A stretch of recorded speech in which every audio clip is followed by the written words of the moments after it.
शिवानी और आप देख रहे हैं बीजापुर एक्सप्रेस। चलते हैं खबरों की ओर।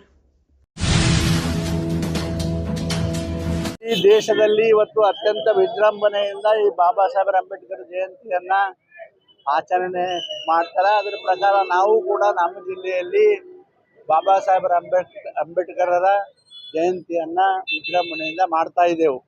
ಬಾಬಾ ಸಾಹೇಬ್ ಅಂಬೇಡ್ಕರ್ ಬರೀ ನಮ್ಮ ದಲಿತರ ಸ್ವತ್ತಲ್ಲ, ಇಡೀ ಸಮಾಜದ ಸ್ವತ್ತ ಬಾಬಾ ಸಾಹೇಬ್ ಅಂಬೇಡ್ಕರ್. ಯಾಕಂತಂದ್ರೆ ನಾವು ಬರೀ ನಮ್ಮ ದಲಿತರಿಗೆ ಅಷ್ಟೇ ಸೀಮಿತ ಆಗಬಾರ್ದು ಅಂತಕ್ಕಂಥದ್ದು ನನ್ನ ವಿಚಾರ. ಅದಕ್ಕಾಗಿ ನಾ ಎಲ್ಲರಿಗೂ ವಿನಂತಿ ಮಾಡ್ಕೊತೀನಿ, ಅವರು ಬಾಬಾ ಸಾಹೇಬ್ ಅಂಬೇಡ್ಕರ್ ಈ ಜಗತ್ತಿನ ಸ್ವತ್ತ.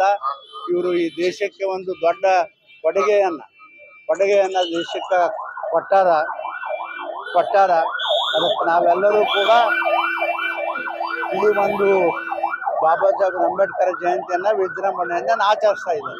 ಬಾಬಾ ಸಾಹೇಬ್ ಅಂಬೇಡ್ಕರ್ ಇವತ್ತಿನ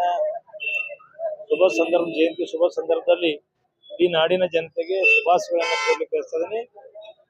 ದೇಶದ ಒಬ್ಬ ಮಹಾನ್ ವ್ಯಕ್ತಿಯನ್ನ ನೆನೆಯುವಂತ ಇವತ್ತು ದಿನ. ಇವತ್ತು ಅಂಬೇಡ್ಕರ್ ಹಾಕಿಕೊಂಡ ದಾರಿಯಲ್ಲಿ ಸರ್ಕಾರ ಮತ್ತು ಎಲ್ಲರೂ ನಡೆಯುವಂತ ಆಗ್ಬೇಕನ್ನುವಂತ ಸದಾಶಯವನ್ನು ಈ ಸಂದರ್ಭದಲ್ಲಿ ವ್ಯಕ್ತಪಡಿಸಿ ಬಯಸ್ತಾರೆ.